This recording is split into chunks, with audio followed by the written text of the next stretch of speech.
مثال کے طور پر جو شمالی یورپ کا میڈیا کا نظام ہے وہ اس لحاظ سے سب سے زیادہ بہترین ہے کہ وہاں پر پبلک سروس براڈ کاسٹر موجود ہے، یعنی عوام فی دیتے ہیں، ان کی فی سے پبلک سروس براڈ کاسٹر کی کونسلز بنتی ہیں، میڈیا کا یعنی اس میں اسٹوڈنٹ یونینز ہوتی ہیں، سول سوسائٹی ہوتی ہے، وکلا یونینز ہوتی ہیں، جو سول سوسائٹی کے لوگ ہیں، ایلیمنٹس ہیں، وہ ہوتے ہیں، وہ اس کا ایجنڈا طے کرتے ہیں، ایڈیٹوریل وہ طے کرتے ہیں، اس میں جو فار ایگزامپل جرمنی کی چانسلر میرکل ہیں وہ بھی یہ نہیں کہہ سکتی کہ میرے اس پروگرام کو اس میں شامل کیا جانا چاہیے۔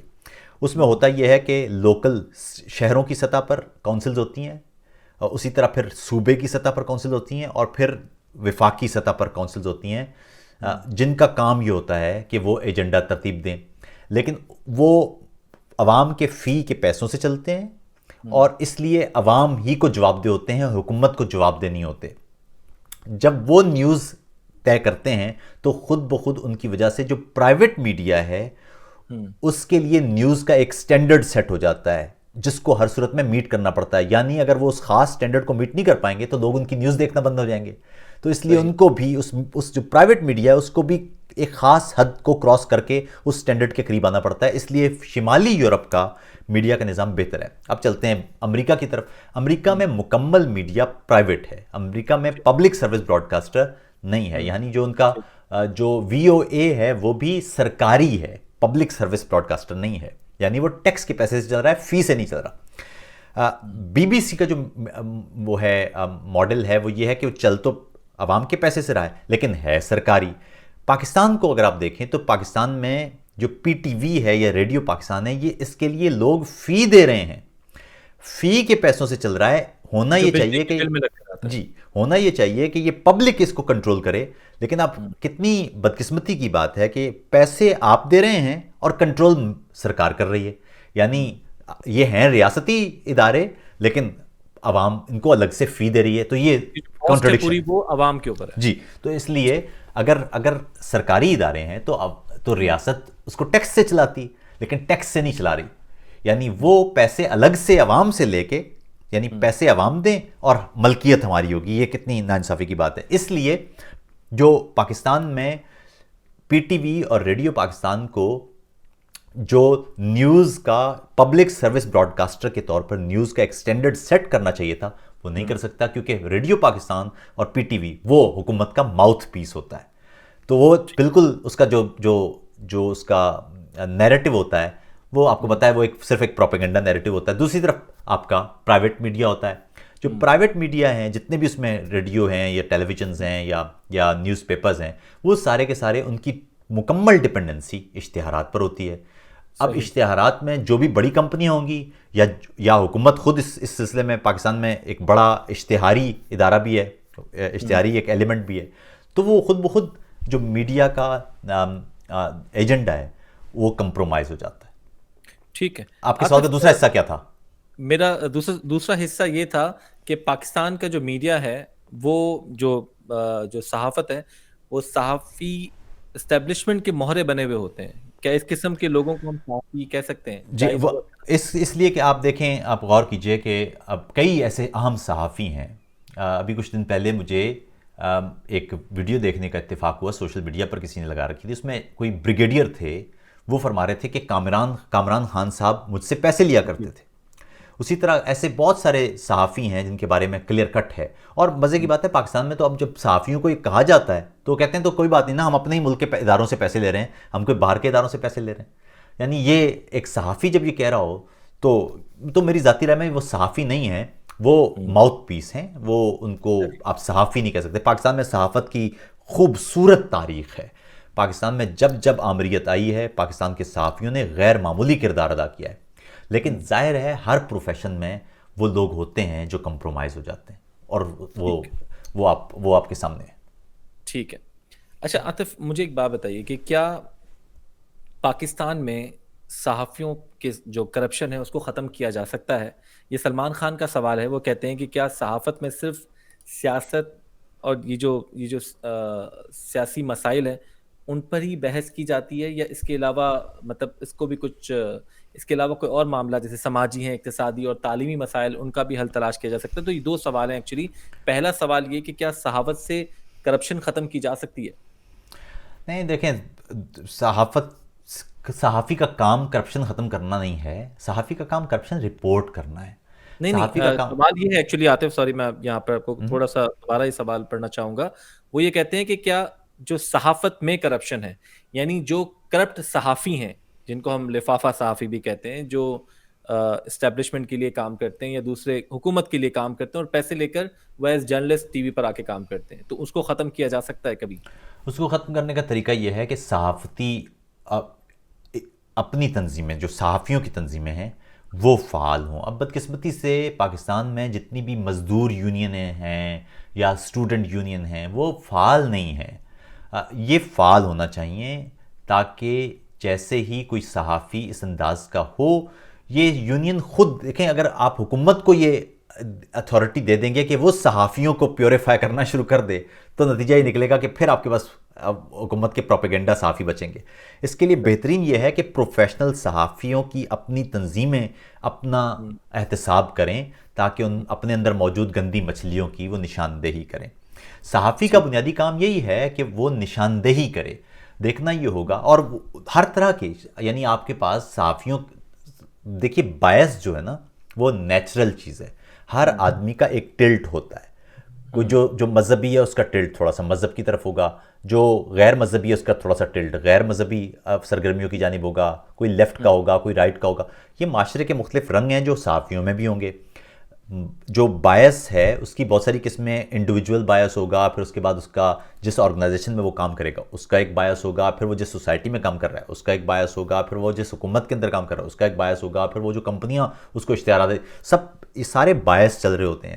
ان کے اندر سے آپ نے زیادہ سے اس پورے سینسرشپ کے نظام کے اندر سے آپ نے نکل کے سچائی دینا ہوتی ہے. بڑا مشکل کام ہوتا ہے صحافی کے لیے. لیکن پھر کہہ دوں کہ پاکستان میں صحافیوں نے سخت سنگین آمریتوں میں، ایوب خان اور ضیاء جیسی آمریتوں میں بھی بھرپور مزاحمت کی ہے. صحافت کا کام یہ ہے کہ وہ ایک بفر زون ہوتا ہے. ایک طرف فیصلہ ساز قوتیں ہوتی ہیں، دوسری طرف عوام ہوتی ہے. اس کا کام یہ ہوتا ہے کہ وہ ایک میڈیم ہوتا ہے کہ دونوں طرف اطلاعات کا بہاؤ اس کو نہ رکنے دے.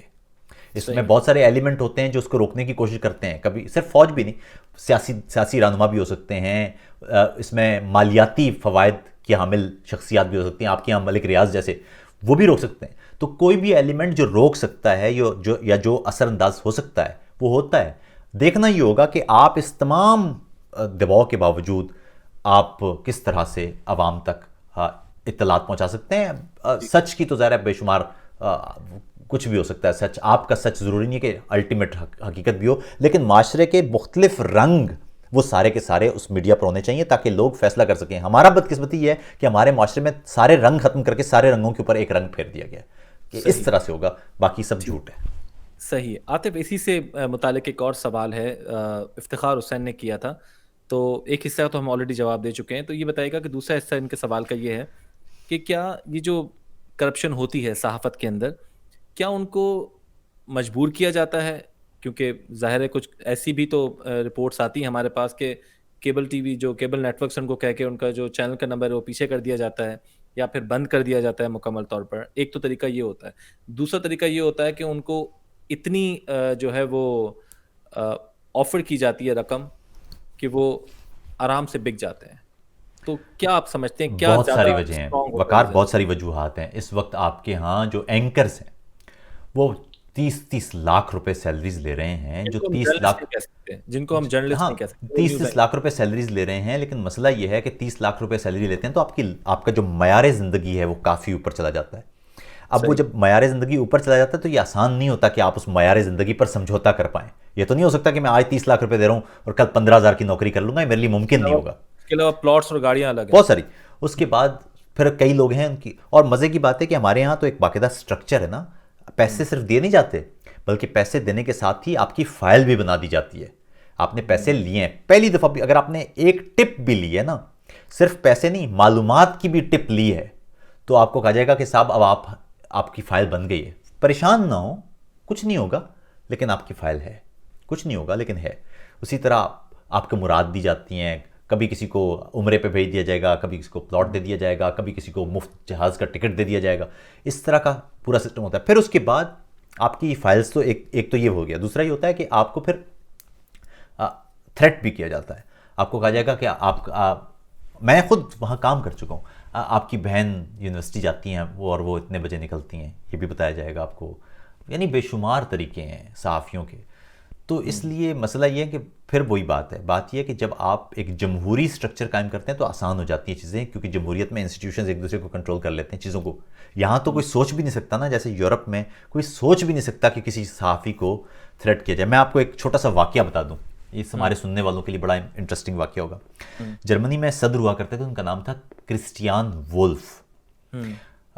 وہ اب جو صدر ہیں شٹائن وائر، ان سے پہلے گاؤک تھے، ان سے پہلے وہ تھے کرسٹیان وولف، اور بڑے مضبوط صدر تھے. وہ چانسلر میرکل کی جماعت سے تھے، کہا جاتا تھا کہ بڑے مضبوط اور سوبر ہیں، پڑھے لکھے بھی بہت تھے. تو ان کے بارے میں پتہ چلا کہ جب انہوں نے اپنے کاغذات نامزدگی جمع کرائے تھے تو انہوں نے ان غالباً 5 لاکھ یورو کا ذکر نہیں کیا تھا جس کے ذریعے انہوں نے گھر خریدا. جب ان سے کہا گیا تو انہوں نے کہا جی کہ وہ اس لیے نہیں کیا میں نے، کیونکہ وہ تو میں نے اپنے ایک دوست سے ذاتی نوعیت پہ پیسے لیے ہیں، ذاتی مراسم پہ پیسے لیے ہیں. وہ کہ میں نے بینک سے پیسے تو نہیں لیے، کوئی قرضہ تو نہیں لیا کہ جس کا میں ذکر کرتا، وہ تو میں نے اپنی ذاتی دوستی میں پیسے لیے ہیں. میں نے اس لیے ذکر نہیں کیا کیونکہ مجھے نظر نہیں آیا کہ میں وہ. لیکن انہوں نے کہا کہ مسئلہ یہ کہ وہ جو آپ کے جو دوست ہیں وہ کاروباری شخصیت ہیں. اب اگر کاروباری شخصیت سے آپ نے 5 لاکھ یورو لیے ہیں ان کی بیگم سے، یعنی ان کی بیگم دوست تھی ان کی، تو اس کا مطلب ہے کہ آپ نے ان کو کیا دیا اس کے بدلے میں. ان کا جی میں نے کچھ نہیں دیا، لیکن ان کا جی یہ معاملہ یہ ہے کہ یہ تو خیر. وہ اس وقت عمان کے دورے پر تھے جب اخبار میں یہاں خبر چھپی. انہوں نے وہاں فون کیا ایڈیٹر کو فون کیا، اور ایڈیٹر نے فون نہیں اٹھایا تو انہوں نے وائس میسج چھوڑا کہ دیکھیے یہ معاملہ اب عدالت میں ہے، اس پر رپورٹنگ نہیں کیجیے، مجھے اذیت ہو رہی ہے اس سے. ٹھیک ہے. بس اگلے دن یہ خبر چھپ گئی پھر کہ میرے ملک کا صدر جس نے میری آزادی اظہار کو انشور کرنا تھا، وہ مجھے کہہ رہا ہے کہ مجھے کیا شائع کرنا چاہیے اور کیا شائع نہیں کرنا چاہیے. اس کے بعد کرسٹیان وولف جب واپس آئے ان کو استعفیٰ دینا پڑ گیا، اور استعفیٰ بھی دینا پڑ گیا. اور کچھ عرصے کے بعد جب ان کا وہ مقدمہ چلا تو اس میں ثابت ہوا کہ انہوں نے اس کے بدلے میں اپنے دوست کو کچھ نہیں دیا تھا، لیکن ان کا ان کا جو سیاسی کریئر تھا وہ یہاں ختم ہو گیا. کہ آپ نے کیسے کہہ دیا ایک صحافی کو کہ آپ نے یہ شائع کرنا ہے، یہ شائع نہیں کرنا. یہ آپ کا کام نہیں ہے، یہ آپ کا کام نہیں ہے. آپ کا کام یہ ہے کہ آپ انشور کریں، وہ چھاپ رہا ہے چھاپنے دیں اس کو، لیکن آپ کا کام یہ نہیں کہ اس کو ذاتی طور پر کہیں. اگر آپ کو زیادہ مسئلہ ہے عدالت میں چلے جائیں. آپ صحافی کو نہیں کہہ سکتے. یہ بہت اہم بات ہے. صحافی جب تک، اور مزے کی بات دیکھیں وقار، میں جب اپنا تھیسس لکھ رہا تھا، مقالہ پاکستان کے میڈیا پر، تو میں پاکستان میں دیکھ رہا تھا کہ پاکستان میں گڑبڑ میڈیا میں کہاں سے ہوئی. تو میں چاہتا تھا کہ مجھے کوئی ایک تو مل جائے نا کہ جناح صاحب کے دور میں یہ گڑبڑ شروع ہوئی ہے. میں نے بے شمار آرکائیوز کھنگالی اور ایک جملہ بھی نہیں ملا. اب میں آپ کو بتاتا ہوں کہ وہاں پر الٹا ایک ہوا کیا. وہاں پر ملا صحافیوں کے لیے کہ آپ آزاد ہیں، آپ ہم پر تنقید کیجئے کیونکہ آپ کی تنقید سے ہم اپنی اصلاح کریں گے. جی، فیصلہ ساز قوتوں کو آپ کی تنقید کی ضرورت ہے. پھر مزید کیا لکھا ہوا ہے؟ مزید لکھا ہوا ہے کہ ان کے پاس آیا کہ کچھ جو ایک قانون آیا جس کے تحت سینسرشپ کرنا تھی. انہوں نے کہا کہ پھر تو پاکستان بنانے کا مقصد ہی ختم ہو گیا. اور جب جناح صاحب فوت ہوئے اس کے کچھ ہی مہینوں کے بعد، 2 مہینوں کے اندر وہ قانون پاس ہوا اور 13 اخبار بند ہو گئے. یہاں سے شروع ہوئی کہانی. جی ٹھیک ہے، بہت انٹرسٹنگ. اچھا، ایک بہت اچھا سوال ہے اس پوائنٹ میں کہ تھوڑا سا جو ہے وہ مزہ بھی شامل کیا جائے پروگرام میں، تو دیکھنے والے سننے والے جو ہے وہ ساتھ ساتھ اس گفتگو کا جو ہے وہ مزہ بھی لے سکیں. سجاد علی نے ہی سوال کیا، وہ کہتے ہیں کہ کیا عمران خان صاحب ٹھیک کہہ رہے ہیں کہ پاکستان میں میڈیا انگلینڈ سے زیادہ آزاد ہے؟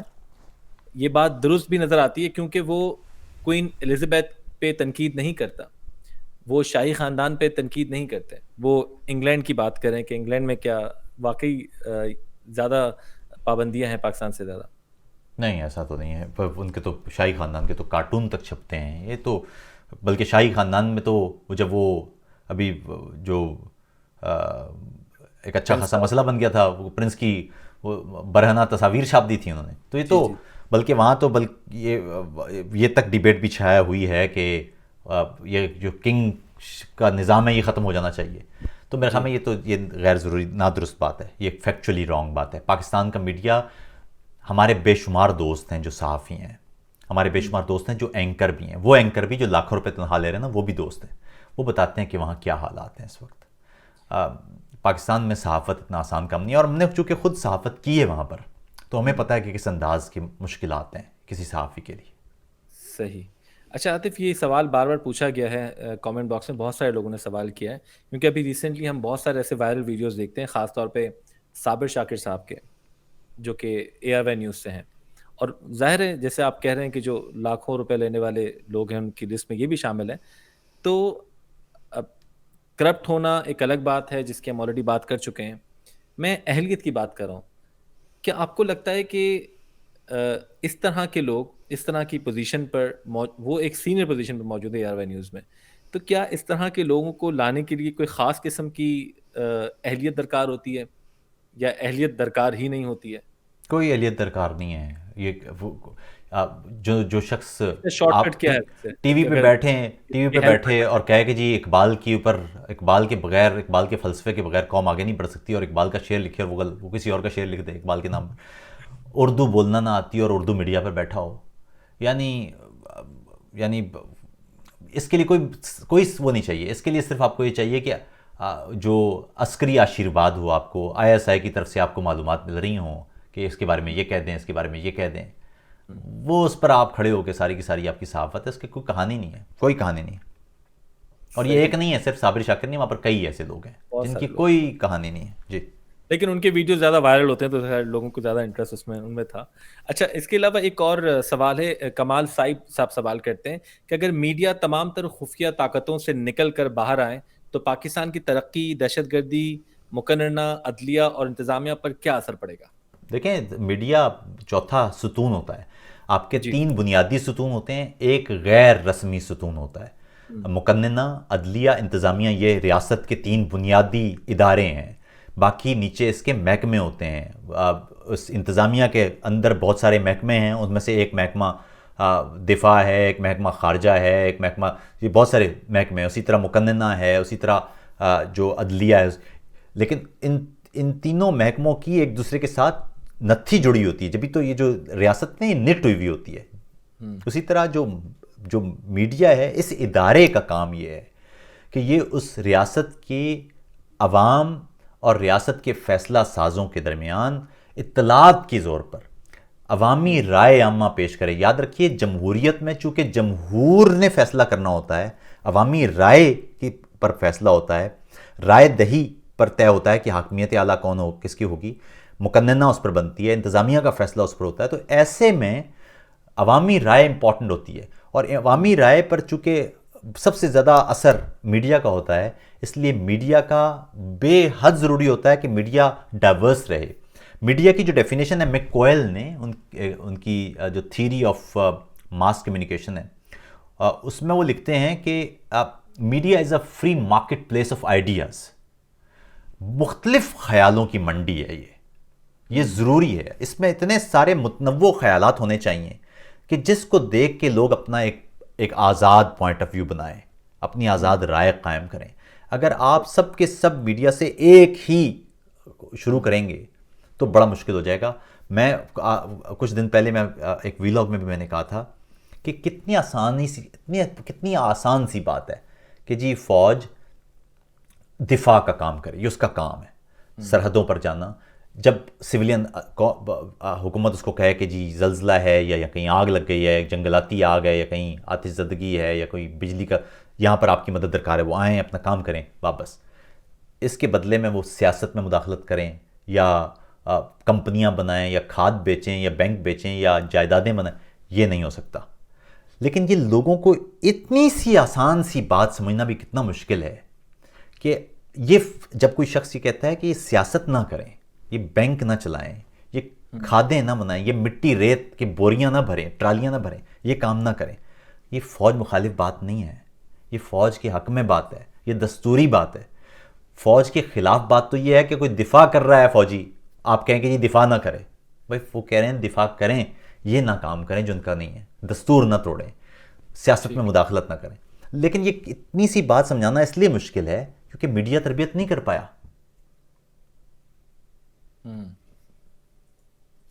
صحیح. اچھا عاطف، ایک اور سوال ہے میرا. لال کریم ننگیال سوال کرتے ہیں. وہ یہ کہتے ہیں کہ کیا میڈیا کسی بھی دور میں، ہسٹری کی بات کر رہے ہیں، کیا کسی بھی دور میں میڈیا کبھی آزاد رہا ہے؟ نہیں، پاکستان میں میڈیا اپنے مشکل ترین دور میں رہا ہے. میڈیا پر دیکھیے مکمل آزادی کا کوئی تصور نہیں ہے کہیں بھی، لیکن پاکستان میں پیچز رہے ہیں. ظاہر ہے آمریتوں میں میڈیا مشکل ترین صورتحال میں آ جاتا ہے. جب جمہوری حکومتیں آئی ہیں تو قدر آزادی، قدر سکھ کا سانس ملا ہے. آپ دیکھیں نا، جب پیپلز پارٹی کی حکومت تھی آپ پورا دن پیپلز پارٹی کو برا کہتے تھے. جب نواز شریف کی حکومت تھی تو پورا دن، اور ایسا نہیں ہے کہ اس وقت میڈیا پر دباؤ نہیں ہوگا، لیکن یہ والی حالت جو آمریتوں والی حالت ہے وہ نہیں ہوتی. اور اس وقت بدقسمتی سے پاکستان میں جو میڈیا پر سینسرشپ کی حالت ہے وہ ٹھیک وہی ہے، یا شاید اس سے بھی کچھ زیادہ جو آمریتوں میں ہوا کرتی تھی. عاطف، ایک سوال ہے، یہ سلمان خان صاحب نے پوچھا ہے. وہ یہ کہتے ہیں کہ آپ جو ہے وہ پاکستانی میڈیا میں کیوں نظر نہیں آتے؟ یعنی آپ عاطف توقیر پاکستانی میڈیا کے مین اسٹریم میڈیا پہ نظر کیوں نہیں آتے؟ مجھے نہیں پتا، میرے خیال میں مجھے اب تک کسی میڈیا گروپ نے جب بھی بلایا ہے میں تو گیا ہوں. لیکن مسئلہ یہ ہے کہ مختلف اہم معاملات پہ پاکستان میں صرف وہ آوازیں لی جاتی ہیں جو اپرووڈ ہے. پاکستان میں ٹکر بھی اس وقت فوج کی مرضی کے خلاف نہیں چل پا رہا. جو ٹکر ہے وہ بھی اپروو ہوتا ہے تو چلتا ہے. میں ایک دو دفعہ ان ٹی وی چینلز پر ضرور گیا ہوں جہاں پر مختلف سماجی معاملات پر مجھے دعوت دی گئی ہے یا کسی سماجی مسئلے پر بلایا گیا. لیکن سیاسی معاملات پر مجھے بھی معلوم نہیں ہے کہ نہ بلانے کی وجہ کیا ہے. بلکہ مزے کی بات ہے کہ میری کئی نظمیں مختلف ٹی وی چینلز پر سینسر کر کے چلائی گئی ہیں جیسے غدار نظم ہے یا اعتراف نظم ہے یا مطالبہ نظم ہے. یہ مین اسٹریم میڈیا پر چلائی گئی ہے لیکن وہ بھی سینسر کر کے، اس میں بھی وہ جو خاص حصے ہیں وہ ختم کر کے کاٹ کے. دوسرا آپ نے خود دیکھا ہے کہ آپ پاکستان میں وزیر اعظم عمران خان ہو یا حکومت ہو یا کوئی وزیر ہو یا کوئی بھی ہو، اس پر آپ کھل کے بات اب بھی کر سکتے ہیں. اب آپ کو خود ہی معلوم ہونا چاہیے کہ کس پر بات نہیں کی جا سکتی. بس مسئلہ یہ ہے کہ میں سمجھتا ہوں کہ پاکستان کو اگر آپ نے ترقی دینا ہے تو یہاں پر آپ کو مختلف خیالات کو جگہ دینا پڑے گی.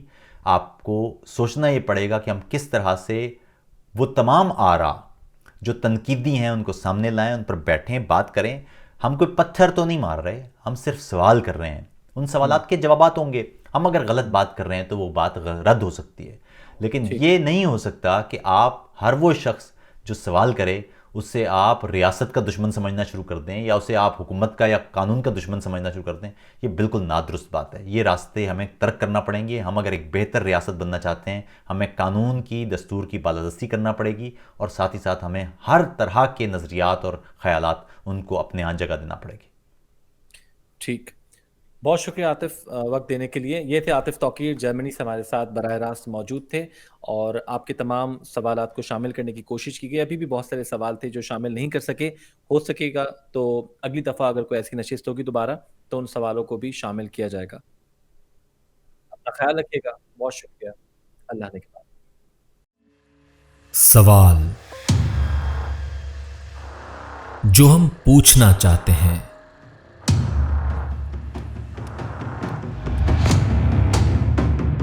وہ سوال جن کے جواب ہمیں درکار ہیں. وہ سوال جن کے جواب خاموش کر دیے جاتے ہیں. دیکھیے سوال نامہ وقار عظمت اور عاطف توقیر کے ساتھ.